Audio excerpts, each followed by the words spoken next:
हाय अस्सलाम वालेकुम। आज मैं आप लोगों के साथ भिंडी बनाने का एक बहुत अच्छा सा रेसिपी शेयर करने वाला हूँ।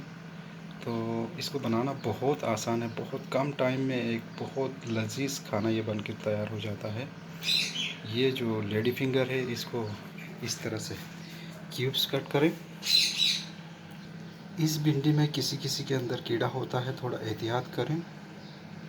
भिंडी नरम और छोटी हो तो और भी बहुत अच्छी बात है।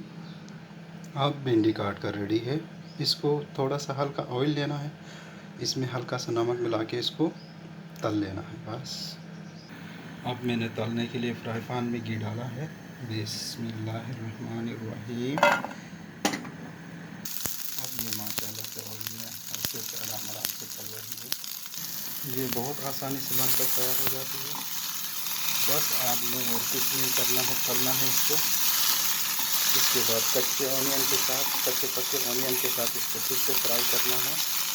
अगर चाहते हैं तो आप टमाटर भी ऐड कर सकते हैं, लेकिन मैं आज इसमें टमाटर ऐड करना नहीं चाहता। सॉरी दोस्तों, इसमें मुझे टमाटर ऐड करने का फरमाइश आ गया, तो इसलिए मैं अभी इसमें टमाटर ऐड कर चुका हूँ। बस इसको हल्का सा और तलने दूँगा। इसके बाद कच्चे पक्के ऑनियन के साथ दम पे लगाऊँगा। भिंडी बनकर रेडी और बहुत मज़े की बनती है। और भी बहुत सारे तरीके हैं, और भी बहुत सारे इसके कुकिंग करने के अलग अलग रेसिपीज़ हैं। फ़िलहाल मैं इसको आप लोगों के साथ शेयर कर रहा हूँ। एक बार बना के आप लोग इंजॉय कर लें, फिर दूसरा रेसिपी भी आप मुझसे पूछ सकते हैं। इसमें मसाला सिर्फ ज़ीरा पाउडर हल्का सा, धनिया पाउडर हल्का सा और ज़ीरा ऐड करना है। इसके अलावा और कोई मसाला इसमें ऐड नहीं होगा।